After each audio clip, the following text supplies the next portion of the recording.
Beauval, eh bien, elle va peut-être avoir un petit frère ou une petite sœur. Sa maman a été de nouveau inséminée. Et derrière la photo et l'attrait touristique, il y a de vrais enjeux sur les relations franco-chinoises. Hélène Terzian.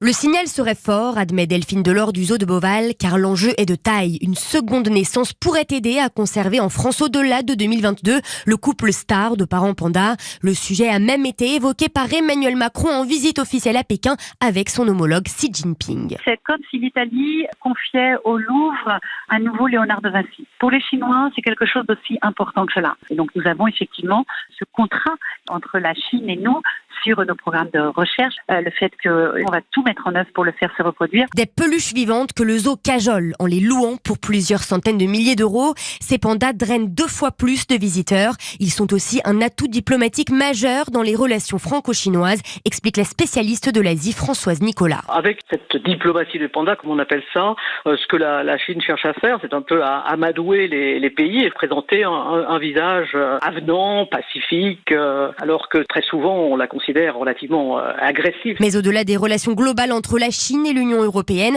c'est un plus, la possibilité pour les Chinois de soigner un lien privilégié avec les Français. Hélène Terzian pour Europe 1. Notre page sport maintenant. Christophe Lamar nous a rejoint dans ce studio. Bonjour Christophe. Bonjour Mathieu. On commence par parler de ce classement du magazine Forbes sur les 10 sportifs les mieux payés de la décennie, c'est dire. Et surprise, ce n'est ni un footballeur, ni un golfeur, mais un